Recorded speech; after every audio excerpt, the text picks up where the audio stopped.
Bonjour à toutes et à tous, bienvenue sur notre chaîne Histoire de tous les jours, où nous partageons des récits de vie bouleversants, des histoires qui touchent le cœur et réveillent l'âme. Si vous aimez plonger dans des récits pleins d'émotions, de secrets et de rebondissements, n'oubliez pas de vous abonner et d'activer la cloche pour ne manquer aucune de nos histoires. Aujourd'hui, je vais vous raconter la mienne, une histoire de sacrifice, de trahison familiale et d'un renouveau inattendu. Installez-vous confortablement, car ce que je m'apprête à partager va vous secouer, vous émouvoir et, je l'espère, vous inspirer. Je m'appelle Claire, et voici mon histoire. Je m'appelle Claire, j'ai 42 ans, et si je devais résumer ma vie en une phrase, ce serait celle-ci: j'ai passé des années à construire le bonheur des autres, sans jamais me rendre compte qu'on me volait le mien. Mais commençons par le début, car pour comprendre pourquoi je me suis retrouvée à la rue, un soir d'automne, avec mon père jetant mes valises sur le trottoir, il faut remonter loin, à l'époque où j'étais encore une adolescente pleine de rêves, dans une maison où l'amour semblait toujours manquer. J'ai grandi dans une petite ville de province, dans une maison modeste où l'air sentait toujours un mélange de soupe aux légumes et de tensions silencieuses. Nous étions 4, mon père, Jacques, ma mère, Hélène, ma sœur cadette, Élise, et moi. Dès mon plus jeune âge, j'ai compris que j'étais l'aînée, celle sur qui on comptait, celle qui devait être forte. Mon père, un homme à la voix grave et au jugement tranchant, dirigeait la maison comme un général. Il travaillait comme contremaître dans une usine, et ses longues journées le rendaient irritable. Ma mère, elle, était une ombre, une femme douce mais effacée, qui acquiesçait à tout ce que disait mon père, comme si elle avait peur de briser quelque chose en s'exprimant. Et puis, il y avait Élise, ma sœur, de 5 ans, ma cadette, le rayon de soleil de la famille, du moins aux yeux de mes parents. Élise était différente de moi. Elle avait cette beauté naturelle, des cheveux blonds qui semblaient toujours attraper la lumière, et un rire qui faisait fondre tout le monde. Moi, j'étais plus discrète, avec mes cheveux châtains et mes lunettes un peu trop grandes pour mon visage. Mais ce n'était pas seulement une question d'apparence. Élise avait ce don de captiver, de faire rire, de charmer. Moi, j'étais celle qui écoutait, qui réparait, qui arrangeait. J'étais celle qui ramassait les morceaux quand les disputes éclataient, celle qui faisait les courses quand ma mère était trop fatiguée, celle qui aidait Élise avec ses devoirs. Et pourtant, malgré tout cela, je sentais toujours ce vide, ce manque d'amour, comme si mes efforts n'étaient jamais assez. Un souvenir me revient souvent. J'avais 16 ans, et je venais de gagner un concours de dessin à l'école. J'avais passé des semaines à travailler sur une aquarelle, un paysage inspiré des champs derrière notre maison. J'étais tellement fière quand j'ai ramené le prix à la maison, un petit trophée en plastique doré. Je l'ai montré à mon père, espérant un sourire, un mot gentil. Il a à peine levé les yeux de son journal et m'a dit: « C'est bien, Claire, mais tu devrais te concentrer sur quelque chose d'utile. Le dessin, ça ne paie pas les factures. Regarde ta sœur, elle a eu une excellente note en sciences. Elle ira loin, elle. » Ces mots m'ont transpercé comme une lame. J'ai rangé mon trophée dans un tiroir, et je ne l'ai plus jamais ressorti. Ce jour-là, j'ai compris que, dans notre famille, il y avait une hiérarchie. Élise était la star, et moi, j'étais l'ouvrière, celle qui faisait tourner la machine sans qu'on la remarque. Mais je ne me suis jamais rebellée. Peut-être parce que j'aimais Élise, malgré tout. Elle était ma petite sœur, et même si elle ne me remerciait jamais, je voyais dans ses yeux une innocence qui me touchait. Quand elle avait 12 ans, elle m'a dit un jour, alors qu'on partageait une glace dans le jardin: « Claire, quand je serai grande, je serai médecin, et je guérirai tout le monde, même papa quand il est grognon. » J'ai ri, et je l'ai serré dans mes bras. À ce moment-là, j'ai décidé que je ferais tout pour l'aider à réaliser son rêve. Je ne savais pas encore à quel point ce choix allait me coûter. Les années ont passé, et la vie est devenue plus lourde. À 18 ans, j'ai abandonné mon rêve de devenir illustratrice pour prendre un emploi de caissière dans un supermarché. Ce n'était pas glamour, mais ça payait les factures. Mes parents avaient du mal à joindre les deux bouts, et je sentais que c'était à moi de les aider.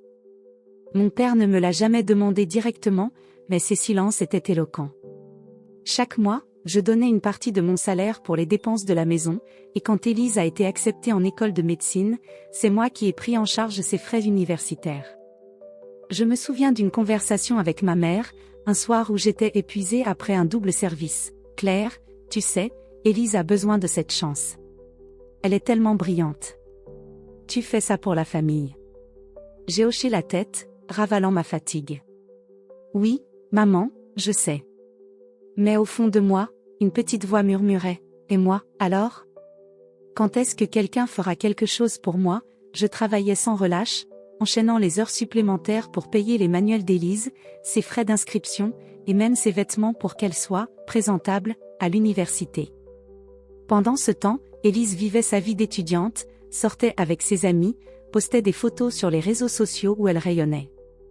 Je ne lui en voulais pas vraiment. Je me disais qu'un jour, elle comprendrait tout ce que j'avais fait pour elle. Un jour, elle me dirait merci. Mais ce jour-là n'arrivait jamais. Élise rentrait à la maison pour les vacances, et elle parlait de ses cours, de ses professeurs, de ses rêves de devenir chirurgienne. Mon père buvait ses paroles, ma mère souriait, et moi, je restais en retrait, servant le dîner ou rangeant la cuisine. Parfois, Élise me lançait un sourire distrait, mais c'était tout. Une fois, je lui ai demandé si elle voulait voir un de mes nouveaux dessins, juste pour partager un moment avec elle. Elle a répondu, en riant, « Oh, Claire, t'as encore le temps pour ces trucs? T'es trop mignonne. » Ce n'était pas méchant, mais ça faisait mal. Je me sentais invisible. Les années d'université d'Élise ont été les plus dures. J'avais 30 ans, et ma vie se résumait à mon travail, la maison, et les factures. Mes amis d'enfance, comme Sophie, me disaient souvent, « Claire, tu dois penser à toi. Tu ne peux pas tout donner à ta famille. » Mais je haussais les épaules. C'est ma sœur, Sophie. Je veux qu'elle réussisse. Sophie secouait la tête, mais elle ne disait rien de plus. Elle voyait ce que je refusais d'admettre, que ma famille profitait de moi. Le jour où Élise a obtenu son diplôme de médecine, j'ai ressenti une bouffée de fierté. J'avais économisé pendant des mois pour lui offrir une belle robe pour la cérémonie. Je me suis assise au fond de l'amphithéâtre, regardant ma sœur monter sur scène, rayonnante, sous les applaudissements. Mon père, pour une fois, avait l'air heureux. Ma mère pleurait de joie. Moi, je souriais, mais au fond, j'espérais quelque chose. Un regard, un mot, un geste. Quelque chose qui dirait, « Claire, merci. Sans toi, je n'y serais pas arrivée. » Mais ce moment n'est jamais venu. À la réception après la cérémonie, Élise était entourée d'amis et de professeurs. Mon père m'a à peine regardé, occupé à vanter les mérites de sa fille prodige. Et puis, alors que je m'apprêtais à partir, j'ai croisé son regard. Un regard froid, presque calculateur. Pendant une fraction de seconde, j'ai senti un frisson me parcourir. Quelque chose n'allait pas. Ce soir-là, en rentrant chez moi, j'ai trouvé une vieille boîte dans ma chambre, contenant des dessins que j'avais faits adolescente. En les feuilletant, j'ai senti des larmes monter. Ces dessins représentaient tout ce que j'avais abandonné pour ma famille. Mais je me suis dit que ça en valait la peine. Élise était médecin, la famille était fière, et peut-être, bientôt, il verrait tout ce que j'avais fait pour eux. Je ne savais pas encore que ce moment de fierté était le calme avant la tempête. Je ne savais pas que, quelques jours plus tard, tout mon monde allait s'effondrer. La pluie tombait doucement ce soir-là, une pluie fine qui semblait murmurer des secrets que je n'étais pas encore prête à entendre. J'avais passé une journée interminable au supermarché, encaissant des clients, souriant machinalement, tandis que mes pensées revenaient sans cesse à la cérémonie de diplôme d'Élise. Ce regard de mon père, ce froid glacial dans ses yeux, m'avait poursuivi toute la journée. Je me disais que je me faisais des idées, que j'étais simplement fatiguée. Après tout, j'avais donné tant d'années à ma famille, tant d'heures de travail, tant de rêves mis de côté. Il ne pouvait pas être aussi ingrat, n'est-ce pas? En arrivant devant la maison, j'ai remarqué que la lumière du salon était éteinte, ce qui était inhabituel. D'ordinaire, ma mère laissait toujours une lampe allumée, comme un phare pour me guider après mes longues journées. J'ai poussé la porte, le cœur un peu lourd, et c'est là que je l'ai vu. Mon père, Jacques, debout dans l'entrée, une valise à la main. Ma valise. Une autre était posée à ses pieds, ouverte, remplie de mes vêtements pliés à la hâte. Ma mère, Hélène, se tenait en retrait, les yeux baissés, triturant nerveusement un torchon. L'air était lourd, comme si le temps s'était arrêté. Qu'est-ce qui se passe? Ai-je demandé, ma voix tremblante malgré moi. Mon père m'a regardé, son visage dur, ses lèvres pincées. Puis, il a lâché, d'un ton si froid que j'en ai eu la chair de poule, maintenant que ta sœur a son diplôme, tu n'as plus de raison d'être ici. Les mots ont claqué comme un coup de fouet. J'ai senti mes jambes vaciller, mais je suis restée debout, figée. Quoi, ai-je murmuré, cherchant dans ses yeux une trace d'humanité, une explication. Mais il n'y avait rien, juste ce regard vide, comme si j'étais une étrangère. Tu as fait ta part, Claire. Élise est médecin maintenant. On n'a plus besoin de toi. Prends tes affaires et va-t'en. J'ai tourné la tête vers ma mère, espérant qu'elle dise quelque chose, qu'elle proteste, qu'elle me défende. Mais elle a détourné le regard, ses lèvres tremblantes. Maman, ai-je insisté, la voix brisée. Elle a secoué la tête, comme si elle ne pouvait pas supporter de croiser mes yeux. C'est à ce moment-là que j'ai senti quelque chose se briser en moi, mais aussi, étrangement, se réveiller. Une colère sourde, une force que je ne savais pas que j'avais. J'ai regardé mon père, droit dans les yeux, et j'ai dit, d'une voix calme, presque trop calme, ce n'est que le début de votre pire cauchemar. Il a froncé les sourcils, déstabilisé par mon ton, mais il n'a rien répondu. Il a simplement pointé la porte. J'ai ramassé mes valises, le cœur battant à tout rompre, et je suis sortie sous la pluie. La porte a claqué derrière moi, comme un point final à 20 ans de sacrifice. Je ne sais pas combien de temps je suis restée là, sous l'averse, mes valises à mes pieds, l'eau ruisselant sur mon visage, mêlée de larmes que je refusais de laisser couler. J'étais seule, pour la première fois de ma vie, vraiment seule. Et pourtant, au fond de moi, une petite voix murmurait, « Ce n'est pas la fin, Claire. » Ce n'est que le début. J'ai marché jusqu'à la seule personne à qui je pouvais penser, Sophie, mon amie d'enfance. Sophie, avec son rire contagieux et son appartement minuscule rempli de plantes vertes, était la seule qui m'avait toujours vue, vraiment vue. Quand elle a ouvert la porte et qu'elle m'a trouvée trempée, les cheveux collés au visage, elle n'a pas posé de questions. Elle m'a simplement tirée à l'intérieur, m'a enveloppée dans une couverture et m'a tendu une tasse de thé brûlant. « Raconte-moi tout », a-t-elle dit, ses yeux pleins de compassion. Et je lui ai tout raconté. Les années à trimer pour payer les études d'Élise, les critiques incessantes de mon père, le silence complice de ma mère. Et puis, cette scène, cette expulsion brutale, comme si je n'avais jamais été autre chose qu'un outil pour eux. Sophie m'a écoutée sans m'interrompre, mais je voyais la colère monter dans ses yeux. Quand j'ai fini, elle a posé sa tasse et m'a dit, « Claire, ils t'ont utilisée. Ils t'ont pressée comme un citron, et maintenant qu'ils n'ont plus besoin de toi, ils te jettent. Mais tu sais quoi? Tu es plus forte que tous réunis. Et je vais t'aider à leur montrer qu'ils ont fait la pire erreur de leur vie. » Ces mots m'ont réchauffé le cœur, mais ils n'ont pas effacé la douleur. Cette nuit-là, je n'ai pas dormi. Allongée sur le canapé de Sophie, je revivais chaque moment, chaque sacrifice. Je repensais à toutes les fois où j'avais mis mes rêves de côté, où j'avais cru que ma famille finirait par m'aimer, par me voir. Et puis, une question m'a frappée, pourquoi? Pourquoi m'avait-il traité ainsi? Était-ce vraiment juste parce qu'Élise avait son diplôme? Ou y avait-il autre chose, un secret plus sombre qu'il me cachait? Le lendemain matin, Sophie m'a convaincue d'appeler Élise. Peut-être qu'elle n'était pas au courant, Claire. Peut-être qu'elle peut t'expliquer. J'ai hésité, mais j'ai pris mon téléphone et composé son numéro. Quand elle a décroché, sa voix était légère, presque insouciante. « Claire? Ça va? T'es où ?» J'ai ravalé ma colère et lui ai raconté ce qui s'était passé, espérant, contre toute logique, qu'elle serait choquée, qu'elle prendrait ma défense. Mais il y a eu un silence qui m'a glacé le sang. Puis, elle a dit, d'un ton détaché, « Écoute, Claire, papa m'a dit que tu partais. C'est peut-être mieux comme ça, non? Tu as toujours été, je ne sais pas, trop dans l'ombre. Tu devrais vivre ta vie, maintenant. » J'ai senti mon cœur se serrer. « Élise, c'est moi qui ai payé tes études. Tout ce que tu as, c'est grâce à moi. Et tu savais qu'ils allaient me mettre dehors? » Un autre silence. Puis, je ne savais pas tout, d'accord? Mais papa a dit que c'était mieux pour tout le monde. Je suis désolée, Claire, mais je ne peux rien faire.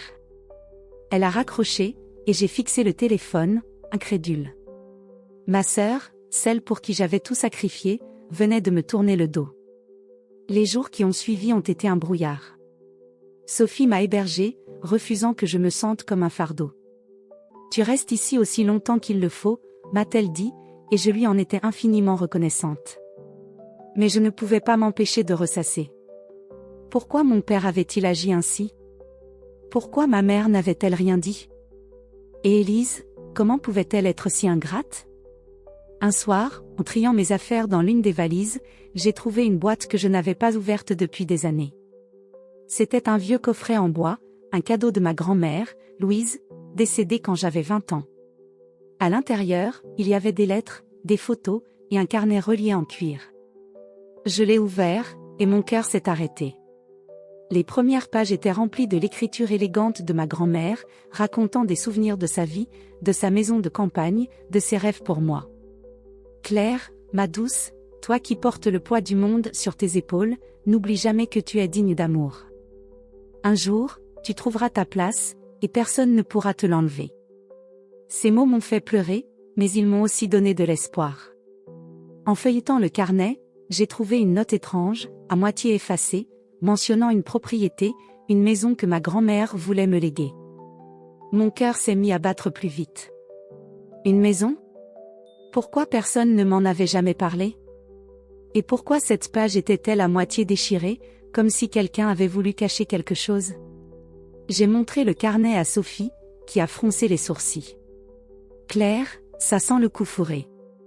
Ton père a toujours été bizarre quand il s'agissait de l'héritage de ta grand-mère.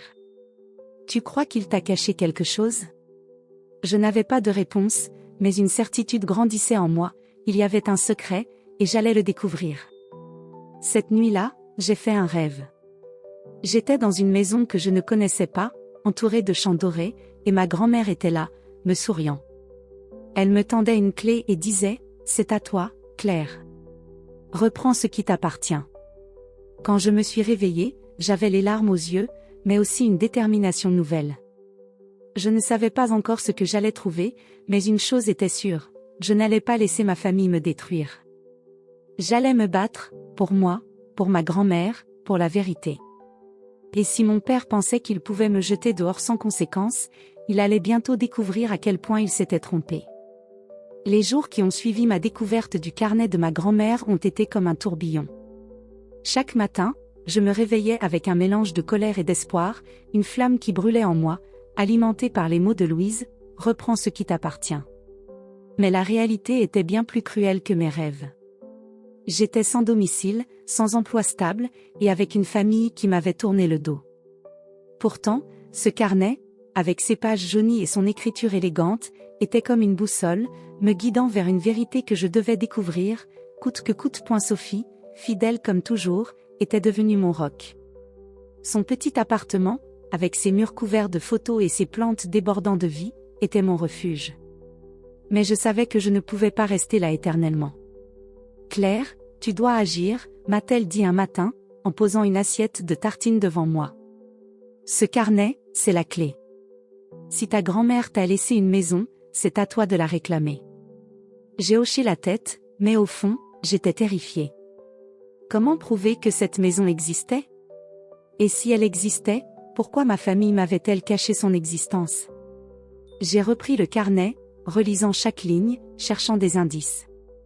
La note à moitié déchirée parlait d'une propriété à la campagne, un endroit où ma grand-mère disait avoir trouvé la paix. Mais il manquait des détails cruciaux, l'adresse exacte, les documents légaux, tout ce qui aurait pu me donner une piste claire. La page déchirée était comme un symbole de tout ce qu'on m'avait arraché. Un soir, alors que Sophie et moi discutions autour d'un verre de vin, elle a eu une idée. Et si tu contactais un avocat? Quelqu'un qui pourrait t'aider à enquêter sur cet héritage? L'idée m'a fait frissonner. Un avocat? Avec quel argent? Mon compte en banque était presque vide, et mes années de travail avaient été englouties par les études d'Élise. Mais Sophie a insisté, on trouvera un moyen. Tu ne peux pas laisser ton père et ta sœur s'en tirer comme ça. Le lendemain, j'ai pris mon courage à deux mains et appelé un cabinet juridique recommandé par une collègue de Sophie. L'avocate, une femme nommée Marianne, avait une voix calme mais ferme. Quand je lui ai raconté mon histoire, les sacrifices pour Élise, l'expulsion par mon père, le carnet de ma grand-mère, elle m'a écouté sans m'interrompre. Puis, elle a dit, « Claire, si ce que vous dites est vrai, il est possible que votre père ait falsifié des documents pour transférer l'héritage à votre sœur. Mais il nous faudra des preuves. Avez-vous accès au testament de votre grand-mère » J'ai senti mon estomac se nouer. Non, mais je pense qu'il y a des informations dans ce carnet. Et il mentionne une maison. Marianne a soupiré. Ça ne sera pas facile. Les affaires d'héritage sont complexes, surtout quand il y a suspicion de fraude. Et les frais juridiques, ils peuvent être élevés. Ce mot, élevé, m'a frappé comme un mur. J'ai raccroché, découragé, mais Sophie ne m'a pas laissé sombrer. On va trouver une solution, Claire.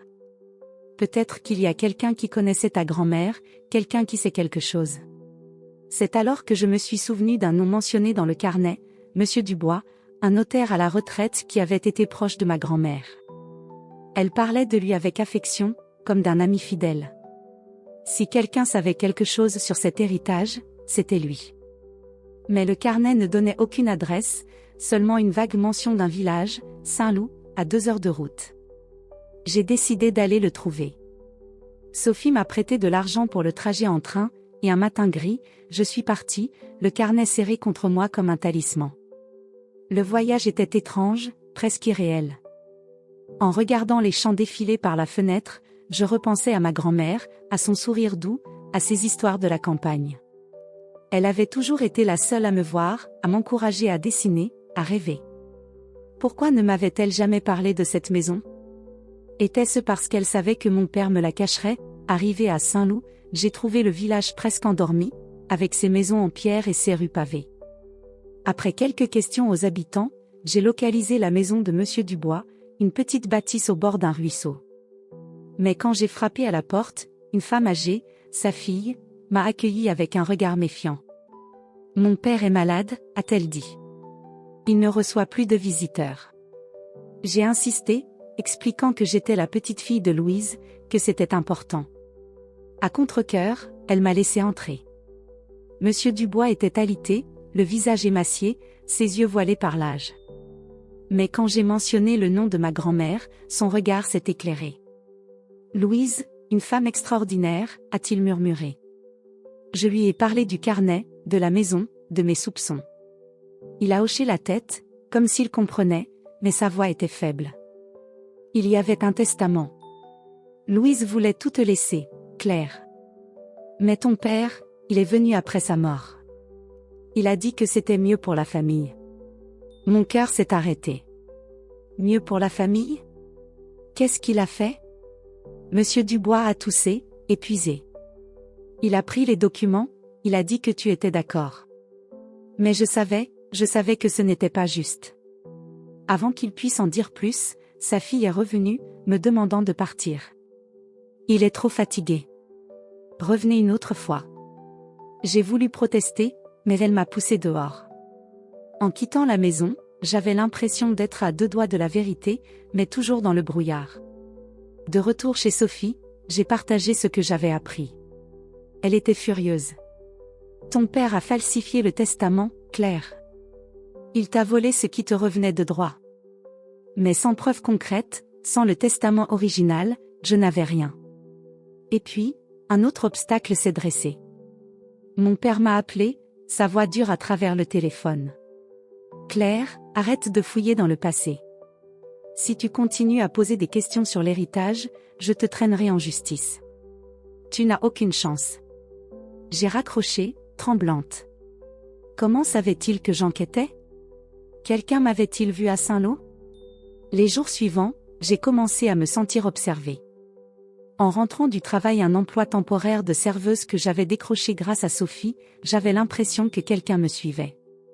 Une voiture noire passait trop souvent près de l'appartement. Était-ce mon imagination ?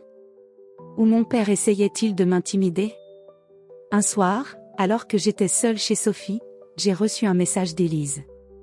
C'était la première fois qu'elle me contactait depuis notre appel.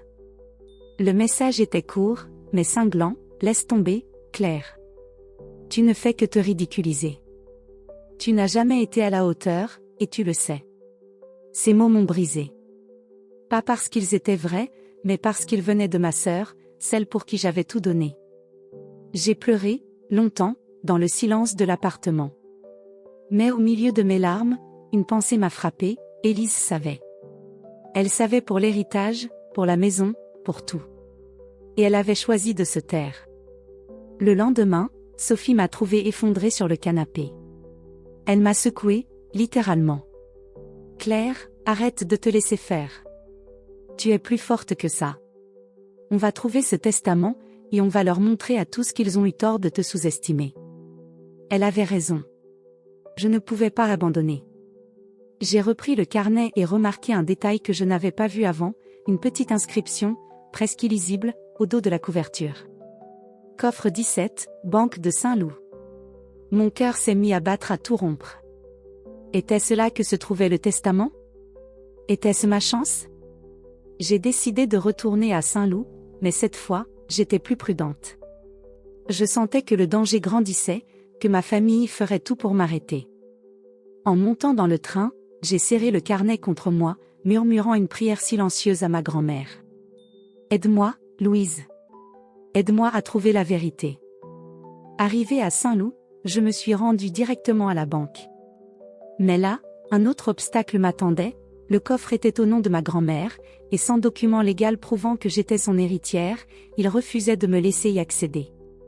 J'ai supplié, expliqué, mais le directeur de la banque a secoué la tête. Revenez avec un avocat ou un mandat. En quittant la banque, j'étais à bout. J'avais l'impression que chaque porte se refermait devant moi.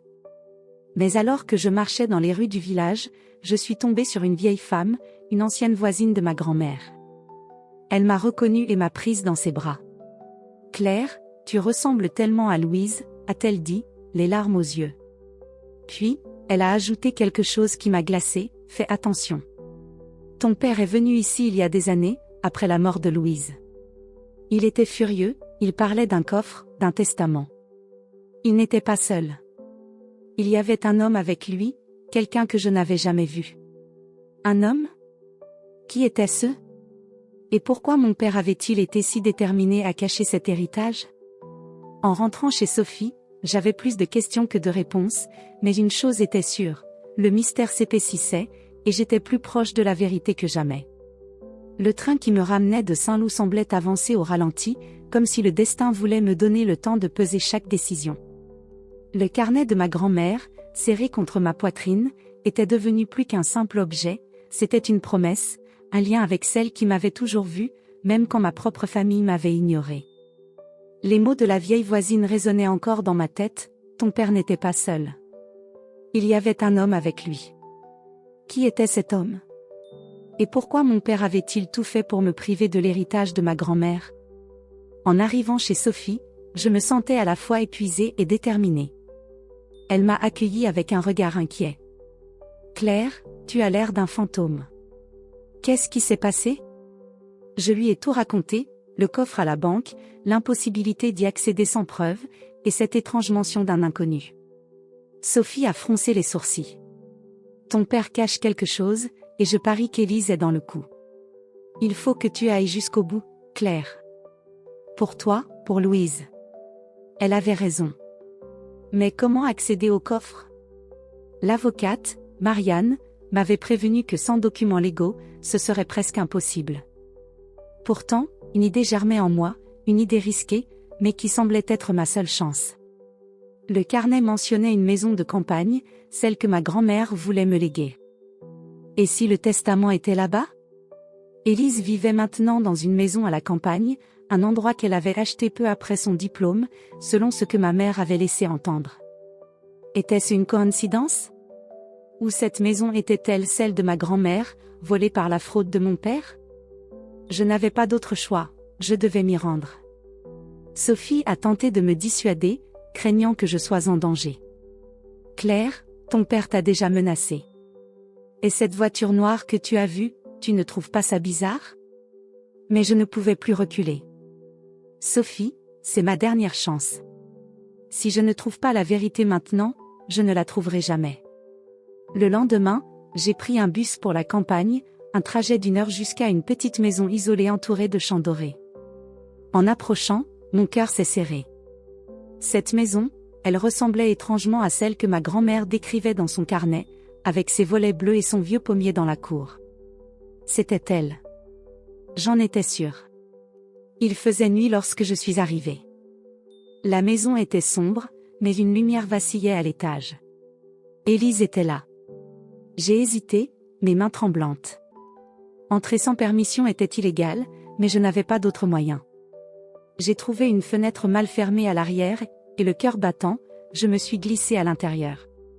L'odeur de bois ancien et de lavande m'a frappée, un parfum qui me ramenait à mon enfance, aux étés passés avec ma grand-mère. Je me suis dirigée vers le grenier, guidée par une intuition. Dans le carnet, ma grand-mère parlait souvent d'une malle dans le grenier où elle gardait ses souvenirs. Si le testament était quelque part, c'était là. J'ai grimpé l'escalier étroit, chaque marche grinçant sous mes pas. Dans le grenier, j'ai trouvé une vieille malle en bois, couverte de poussière. Mes mains tremblaient en l'ouvrant. À l'intérieur, il y avait des lettres, des photos, et une enveloppe scellée, marquée du nom de ma grand-mère. Mais avant que je puisse l'ouvrir, j'ai entendu des pas lourds derrière moi. « Qu'est-ce que tu fais ici ?» C'était mon père. Jacques se tenait dans l'embrasure, son visage rouge de colère. Élise était derrière lui, les bras croisés, les yeux froids. « Claire, tu es pathétique », a-t-elle lâché. « Tu ne peux pas laisser le passé tranquille ?» J'ai serré l'enveloppe contre moi, la voix tremblante mais ferme. « Cette maison est à moi, papa. Tu le sais. Tu as falsifié le testament de mamie. Tu m'as volé ce qui me revenait. » Il a ri, un rire cruel qui m'a glacé le sang. « Tu crois que tu mérites quelque chose ? Tu n'as jamais été à la hauteur, Claire. Élise, elle, a un avenir. Toi, tu n'es rien. » Ces mots ont ravivé toute la douleur des années passées, mais ils ont aussi allumé une rage que je ne pouvais plus contenir. Rien ? J'ai payé pour tout, papa. Les études d'Élise, les factures, tout. Et toi, tu m'as jeté comme une ordure. Élise a fait un pas en avant, sa voix tremblante mais arrogante. Claire, arrête. Papa a fait ce qu'il fallait. Mamie était vieille, elle ne savait pas ce qu'elle faisait. Cette maison est à moi, maintenant. C'est alors que j'ai ouvert l'enveloppe, sous leur regard furieux. À l'intérieur, il y avait le testament original de ma grand-mère, clair comme le jour. Je lègue ma maison de campagne à ma petite fille, Claire, pour qu'elle y trouve la paix et la liberté qu'elle mérite. J'ai levé les yeux, triomphante, mais mon père a bondi vers moi, essayant de m'arracher le document. « Donne-moi ça », a-t-il crié. Dans un réflexe, j'ai reculé, trébuchant contre la malle. Mais avant qu'il puisse m'atteindre, une voix a retenti depuis l'escalier. « Arrêtez tout de suite. » C'était Sophie. Elle était là, accompagnée d'un homme que je ne connaissais pas, un voisin qui avait entendu les cris. Sophie avait insisté pour me suivre, craignant que je sois en danger. Elle brandissait son téléphone, enregistrant toute la scène. « J'ai tout filmé, Jacques. Si vous touchez à Claire, cette vidéo ira directement à la police. » Mon père s'est figé, le visage blême. Élise, elle, semblait paniquée. « Papa, fais quelque chose », a-t-elle murmuré. Mais il n'y avait rien à faire. Le testament était entre mes mains, et la vérité éclatait enfin. La résolution a été rapide, mais pas sans douleur. Avec l'aide de Marianne, l'avocate, j'ai porté l'affaire devant un juge. Le testament original, combiné au témoignage de la voisine de Saint-Loup et de Monsieur Dubois, qui, dans un moment de lucidité, avait confirmé la fraude de mon père, a suffi à prouver que la maison m'appartenait. Jacques a été condamné à une amende pour falsification de documents, et Élise, bien que non poursuivie, a perdu tout droit sur la propriété. Mais la victoire avait un goût amer. En quittant le tribunal, j'ai croisé le regard de ma sœur. Elle pleurait, mais je n'ai pas vu de remords dans ses yeux, seulement de la colère. « Tu as tout gâché, Claire », m'a-t-elle dit. J'ai secoué la tête, la voix douce mais ferme. « Non, Élise. C'est toi qui as gâché ce qu'on aurait pu avoir. Quant à mon père, Il n'a jamais demandé pardon. Ma mère, elle, m'a envoyé une lettre, des mots maladroits pour s'excuser de son silence. Je l'ai lu, mais je n'ai pas répondu. Pas encore. La maison de campagne est devenue mon refuge. J'y ai emménagé, et chaque matin, en regardant les champs dorés, je sentais la présence de ma grand-mère. J'ai décidé de transformer la maison en un lieu d'accueil pour des femmes comme moi, celles qui ont été trahies, oubliées, mais qui cherchent à se reconstruire. Avec l'aide de Sophie et de dons de la communauté, j'ai créé un espace où elles pouvaient guérir, apprendre, et rêver à nouveau. Le dénouement de cette histoire n'est pas un conte de fées. La douleur de la trahison ne s'efface pas d'un coup de baguette magique. Mais en peignant à nouveau, en retrouvant les couleurs que j'avais abandonnées, j'ai commencé à me retrouver. Un soir, assise sous le pommier, j'ai ouvert une lettre arrivée par la poste. Elle venait d'une femme que je ne connaissais pas, une lectrice du blog que Sophie m'avait convaincue de lancer pour raconter mon histoire. Elle écrivait « Claire, votre histoire m'a donné le courage de me battre pour moi-même. Merci de m'avoir montré qu'on peut renaître, même après avoir tout perdu. » J'ai souri, les larmes aux yeux. Ce n'était pas seulement ma victoire. C'était celle de toutes les femmes qui, comme moi, avaient été invisibles, mais qui trouvaient enfin leur voix. En regardant une vieille photo de ma grand-mère, posée sur la cheminée, j'ai murmuré « Merci, Louise. Je suis enfin chez moi. Merci d'avoir suivi cette histoire jusqu'au bout. Si elle vous a touché, si elle vous a fait réfléchir ou vibrer, n'oubliez pas de vous abonner à notre chaîne Histoire de tous les jours sur YouTube et d'activer la cloche pour ne manquer aucune de nos prochaines histoires. Partagez vos pensées dans les commentaires, dites-nous ce que vous avez ressenti, et ensemble, continuons à célébrer les récits qui nous rappellent que, même dans l'obscurité, il y a toujours une lumière à trouver. À bientôt pour une nouvelle histoire.